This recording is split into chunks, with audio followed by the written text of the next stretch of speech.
Bianca Steurer, Heini.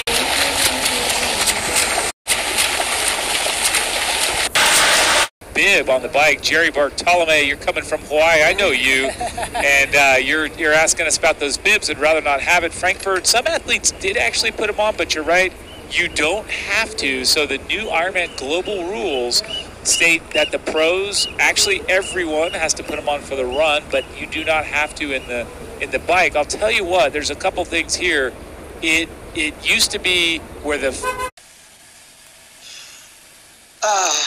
you know, that often depends on, as a first-timer, what your objective is. You know, just finish. Whereas I know a lot of first-timers, they don't arrive at a race just saying they just want to finish. They often have like a magic time mark, like 12 hours or whatever the case may be.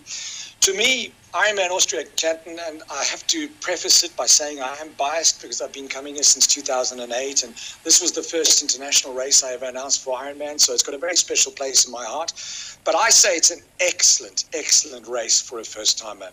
You know, open water swim in a beautiful lake like this is a lot less intimidating than, let's say, an open water swim in the open sea or in the ocean. It's a compact race village, so it's very easy to get around. The logistics are really, really simple. The fans... The way around the pedal stroke, Daniela tends to stomp a little bit more on the pedals. But heck, with a 12-minute lead, maybe that's what we all ought to be doing. That's right. Her style works very effectively. Yes. As we watch two of our top women, one from Switzerland, one from Austria, both enjoying comfortable margins over the folks chasing them.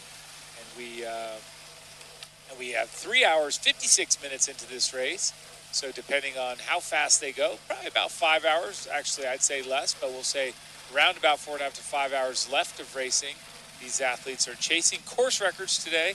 As we always like to mention, the overall course record is held by none other than Mirinda Carfrae from 2016. So it's a 3-year-old record. She set that in a time of 8 hours, 41 minutes. That sounds darn fast to me. So if we race for another 3 hours, 45 minutes, we're at course record. So, I'm sorry, 4 hours, 45 minutes. Yeah, she's got a little more time. A little bit more. But a little bit more time.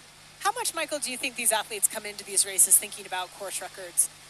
You know, is that something that would be on Daniela's mind, that she knows that Mirinda Carfrae has the course record and she wants it? Or do you think she's more mindful of her own individual sort of overall performance regardless of course records? I think she knows. I think most athletes don't. I think most athletes don't care. But I think in this sense, she knows what...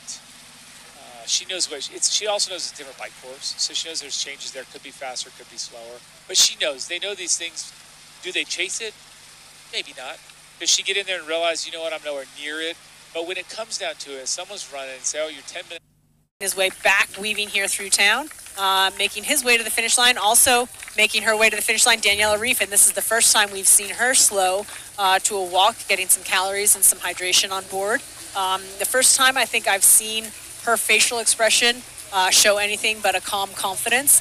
She's starting to look a little stressed, not in that she's threatened in any way, shape, or form, but just that the distance is starting to... Second, third place finishers. And is there a possibility we'll see a shakeup? Unlikely. 7 minutes difference between third and fourth at 26K. I only say unlikely because the paces are pretty comparable, but let's just give it up for Frankie and say, hey, maybe she can pull it off. That newly found confidence in the run and coming off that 125 win in her Ironman 70.3 just recently. But let's just come back here and say here's some more of that beauty of the sport. Run along with a lapped age grouper, Daniela Ryf, picking up the pace a bit. You can see the turnover coming up a bit stronger.